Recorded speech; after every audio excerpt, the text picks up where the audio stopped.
Hello everybody and welcome to the second video in our series of videos on political developments in Ireland in the 20th century. So in our last video we looked at what the political developments in the 19th century were, and today we are going to look at the revolutionary developments in the 19th century, and we're going to do a little bit on the founding of the Sinn Fein party. Again, this is just a brief overview, a very interesting time period. It doesn't really do the revolutionary movements of the 19th century justice, but I'm just trying to give you guys a rough feel for what this time period was all about. So from this video, what I would like you guys to take is I would like you guys to know the revolutionary origins of the IRB. I would like you guys to know what the IRB wanted to achieve, and finally I want you guys to know who founded Sinn Fein and what Sinn Fein wanted to achieve.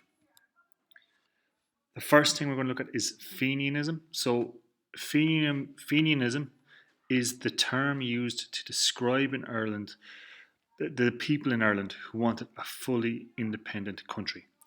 They wanted it free from Britain, and they believed that this could only be achieved by an armed revolution.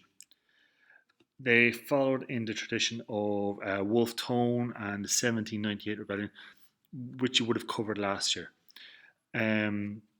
So we're now going to look at a few other revolts that broke out in Ireland over the 19th century. The first such revolt took place in 1803. A man named Robert Emmet was responsible for this rebellion. His attempted armed rebellion, it broke out in Dublin, but it was discovered before it could really get going, and Robert Emmet was arrested. The main thing about this rebellion, it wasn't a very big rebellion, but it did inspire future generations of revolutionaries. There is a speech that Robert Emmet gives before his death, and it really inspired especially the men of the 1916 Rising. And what he's reported as having said is, "Let no man write my epitaph." An epitaph is what is written on your grave. When my country takes her place among the nations of the earth, then and not until then, let my epitaph be written. So this is Robert Emmet saying, even in death, my work isn't done. My work is not done until Ireland is free, where it takes its place among the nations of earth. Now, last time we talked about Daniel O'Connell, and we talked about the massive success he had in achieving Catholic emancipation through peaceful methods. But towards the end of his career, there were younger people within this organisation he'd built up who began to believe that Ireland would have to fight for their freedom, because Britain, they weren't supporting or considering the calls for the repeal of the Act of Union. Remember, this Act of Union is the piece of legislation that got rid of the Irish Parliament, and all Irish politicians had to go over to Westminster, and there was no representatives in Ireland. One of the groups that came out at this time was a group called the Young Irelanders. They believed that we couldn't get our freedom through O'Connell's peaceful means. And in 1848, they again tried to launch a rebellion, the Young Irelander Rebellion, it is known as. Again, it was a very low-grade rebellion that wasn't particularly successful. Now, 1848 is known in history as the great year of revolution in Europe. Revolutions broke out all over Europe in this country, some successful, some less so. But revolutions broke out in over 40 countries or territories around Europe at this time. Some of the reasons that these revolutions broke out would have been people being displaced by the Industrial Revolution, which you would have studied last year, and from food shortages caused by the potato blight.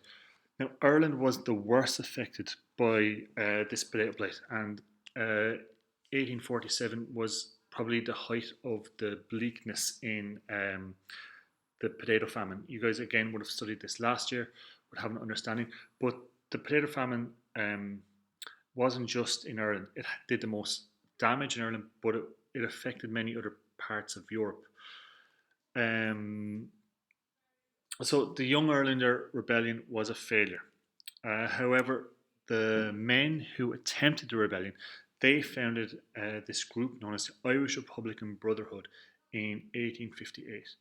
Now, this was a secret organisation, much in the way that Wolfe Tone and the United Irishmen became a secret organisation after they were sent underground uh, after 1891. Um, so in 1867, they staged a rebellion. So this Irish Republican Brotherhood staged a rebellion. It is known as the Fenian Rising of 1867. Again, it was a poorly organised rebellion, and it was a failure. Now, many of the leaders of the IRB emigrated to France and to the United States, and they continued their revolutionary planning there, and they were trying to make, build up connections in these countries, get financing for revolutions, build up political support, particularly in America.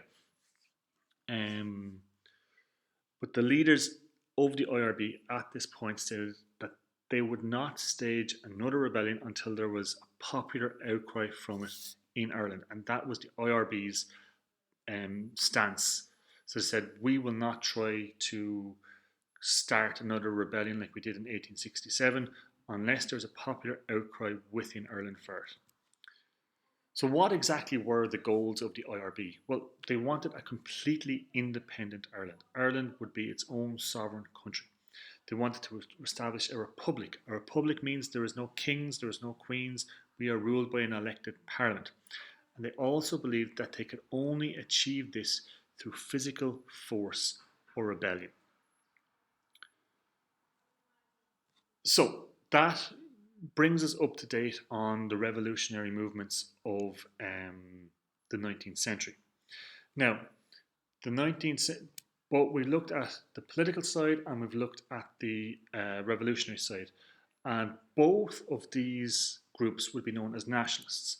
So, our Home Rule Party would be a nationalist party. The IRB and the revolutionaries would be a nationalist party. And nationalists, what they wanted was they wanted changes in the way that Ireland was ruled. They wanted self-government with a parliament in Dublin. They wanted to achieve it through different methods, but they both wanted the same thing. Now, throw into that, there is another party that comes up, and this is known as Sinn Fein. Sinn Fein was founded by a journalist called Arthur Griffith. Sinn Fein was founded by a journalist called Arthur Griffith. He lived from 1871 to 1922. Griffith was kind of known as somewhat of an eccentric thinker around Dublin. He was a bit of a troublemaker.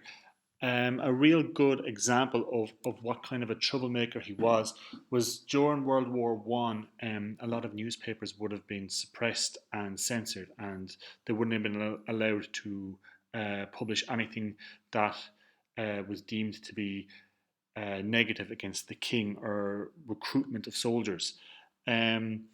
So all newspaper articles had to be approved before they could be published. And Griffith set up this newspaper called Scissors and Paste, probably a prelude to copy and paste, where he used to take articles that had been approved in different newspapers and he used to put them beside each other to show the kind of contradictions in what people were being told, to expose untruths or what we might today call fake news. So he was quite a clever journalist, quite a clever politician.